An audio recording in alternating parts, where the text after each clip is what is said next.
Hi bro, வணக்கம் bro. நான் தான் உங்களுடைய ட்ரெண்டிங் ரமேஷ் மலானி ப்ரோ. இப்போ நம்ம விநாயகர் திருவிழா நடந்திருக்கு. எந்த சிலை வச்சுருக்கான்னு சொல்லிட்டு நம்ம இப்போ கேட்கலாம். ப்ரோ, நீங்கள் இப்போ விநாயகர் சிலை வச்சுருக்கீங்க, எங்கே வச்சுருக்கீங்க, என்ன அட்ரஸில் வச்சுருக்கீங்க? குடியாத்தம் கூடநகர் ரோடு, ஆ, கருப்புலீஸ்வரர் நகர், குள்ளப்ப நகர்.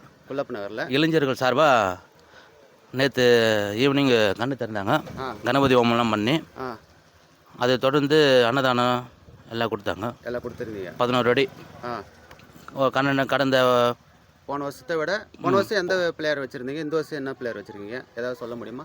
போன வருஷம் அந்த கணபதி நல்லா அட்டகாசமாக இருந்தது. நல்லா இருந்தது. இந்த வருஷம் வந்து எத்தனை அடியில் வச்சுருக்கீங்க? 11 அடிங்க. 11 அடி.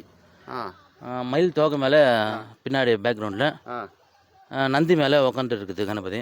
ஆ, மேலே குழந்தை வடிவத்தில் கிருஷ்ணர். கிருஷ்ணர் இருக்காரு. கிருஷ்ணர் 11 அடி. ஆ, எல்லாரும் வந்து தரிசனம்லாம் பண்ணிட்டு போனாங்க. தரிசனம் பண்ணாங்க. Okay bro, okay bro. தலைவர் வந்திருந்தார், ஆ, பஞ்சாயத்து தலைவர். ஆ, எல்லாரும் வந்து கணபதி ஹோமம் பண்ணிவிட்டு அந்த பிள்ளையார்கிட்ட வந்து வேண்டிட்டு போனால் எல்லாமே நிறைவேறுது. கண்டிப்பாங்க.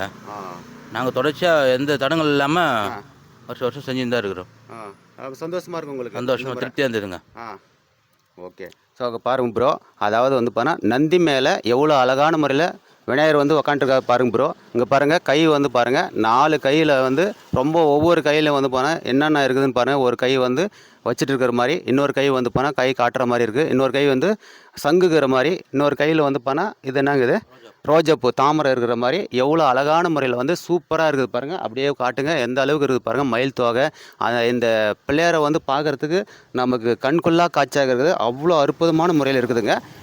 நம்மளை பொறுத்த வரைக்கும் இங்கே பாருங்கள், ஒவ்வொரு பிள்ளையாரும் ஒவ்வொரு இடத்துல விதவிதமாக இருக்கிறது. அந்த அளவுக்கு வந்து இங்கே பாருங்கள், நந்தி வந்து பார்க்குறதுக்கு எவ்வளோ சூப்பராக இருக்குது பாருங்கள். அவ்வளோ அழகான முறையில் இருக்குது. ஸோ நீங்கள்லாம் வந்து இந்த குள்ளப்ப நகரில் இருக்கிற இந்த விநாயகரை பார்த்தீங்களான்னு சொல்லிட்டு கமெண்ட்ஸ் பண்ணுங்கள். அது மட்டும் இல்லாமல் நீங்கள் நம்முடைய சேனலில் வந்து இது போல் கோயில் வீடியோலாம் பார்க்கணுன்னா மறக்காமல் நம்முடைய சேனலை வந்து ஃபாலோ பண்ணுங்கள். கிடைக்கிறேன். ஃபாலோ பண்ணுங்கள் ப்ரோ, ஷேர் பண்ணுங்கள் ப்ரோ. Thank you bro. நான் தான் உங்களுடைய டிஆர் ப்ரோ.